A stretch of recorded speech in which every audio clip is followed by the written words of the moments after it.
fundamentally today, politicians view people as bad.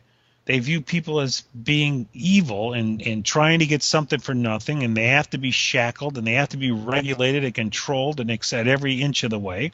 And that's what you see unfolding in front of you today. Yeah, I mean, it seems like frequently what will happen is you'll have something, well, you'll have something that's free in some sense of the word. Somebody does something stupid, and then next thing you know, there's legislation that's introduced to basically ban something, and that will magically make it go away, and somehow it would have prevented the issue in the first place if a ban was put on. That's right, and that's not the. I don't think that was the original American ideal, and there's certainly enough of it still left that you'll see it in action today. But to answer your question specifically, that's what would happen. Now, in addition, hospitals, just like individuals, especially if you were in a world where what you earned you could keep, would have funds and resources put aside for some type of a contingency. And so if someone were in a bad way and he needed a procedure done and he was laying on the side of the street dying, I'm sure that the local hospital would be more than able to take him in and perform the surgery and repair him, because people wouldn't be doing it out of lusting for something for nothing. They would do it because there was a sincere emergency or situation that came up, and they'd be more than willing to help. And I think that's what you'd see, and you'd certainly see it in order of magnitude more if you lived in a world and a time where people could enjoy the fruits of their labor instead of being vilified for being a productive human being. Yeah, it would be interesting to see if the tax rates were dropped to, say, what the taxes were 100 years ago. What would the effect be in terms of charity? If people had, if they weren't having a third or half their income, depending, I mean, some places, you're essentially losing, half of your income, once you factor in your property taxes and your state income taxes and things like that.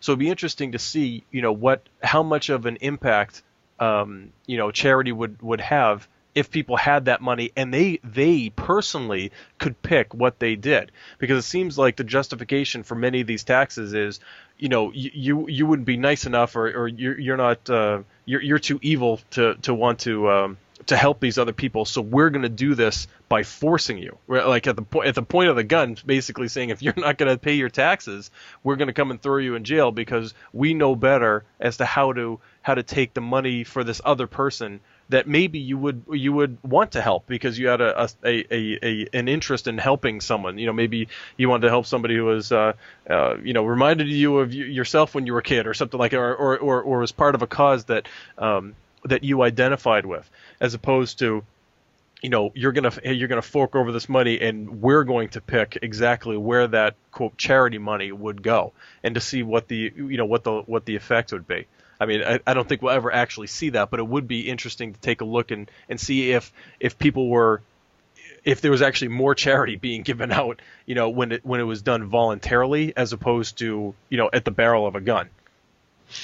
Well, you made several excellent points. Okay, the first part about if they were keeping more money, yes, absolutely.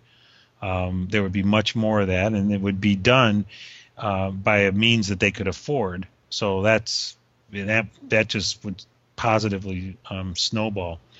But I think the real important thing was the second part that you made, the example you used, if it reminded you of someone or whatever. What you're really saying is if you valued the person's struggle, if you valued what the person was doing, and when that could be anything. It could be a young boy that has ability who's trying to get himself through college, or it could be an older person that had some misfortune that didn't allow him to fulfill certain things that he wanted to do. If you value that person's struggle, that is the number one reason why you would want to help him. And you do that.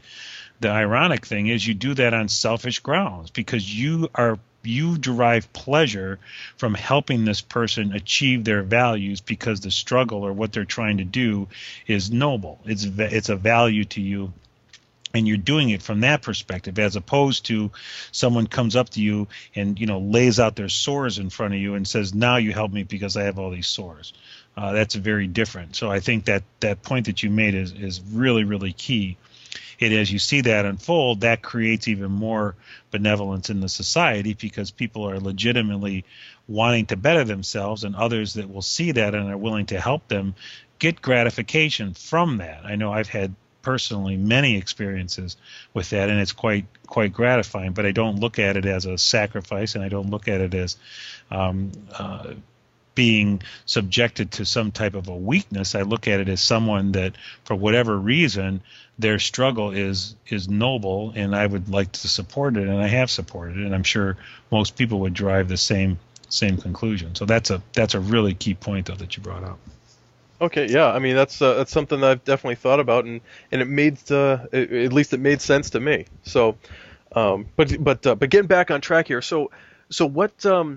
So let's say that you were a Republican in Congress, and this healthcare legislation was, was coming onto the floor. What you have a turn at the turn at the speaker's podium. Or I should say the one of the podiums. What exactly would you say? What would you say to the as your defense, or in terms of saying, hey, how should people respond? I mean, we've seen people respond by going to their when there was those open town hall meetings and things like that. People have showed up. Is there anything else that you would have said that they should have done?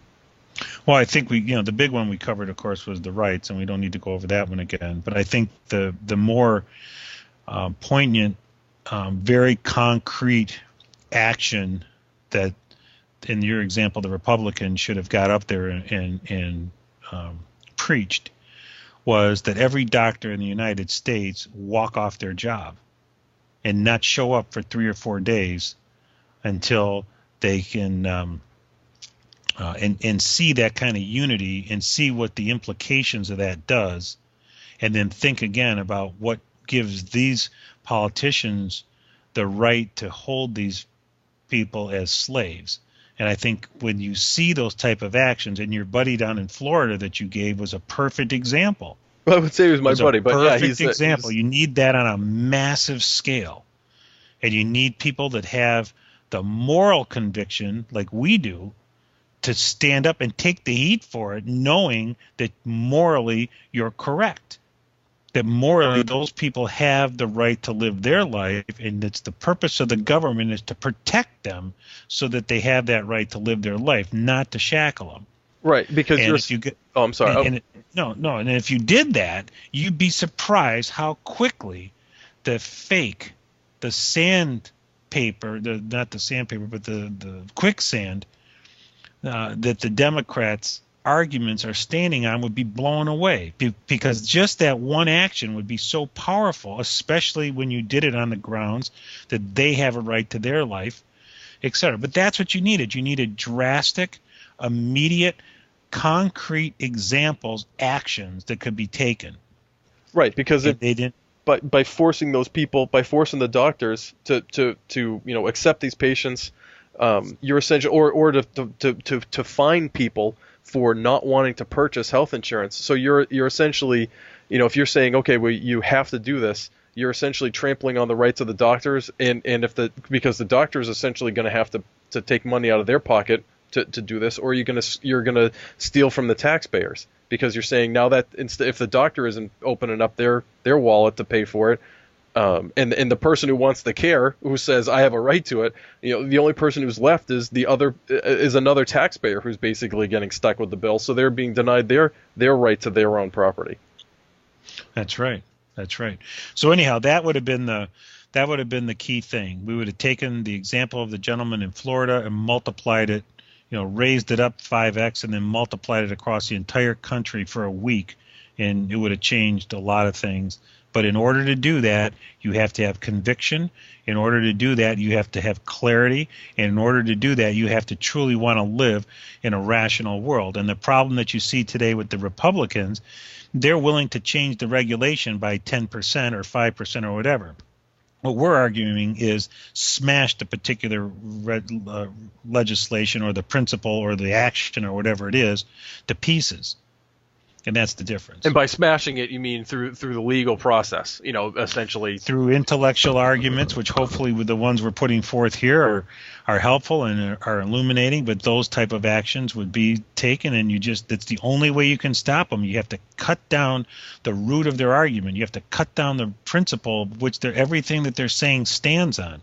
And that's what we're trying to do, is point out areas to do that and why and the justification for it. So I hope that some of the things that we covered today were helpful, and enjoyed today's show, and I appreciate everyone's time. Yeah, great. And we'll have more shows available at respondingwithreason.com.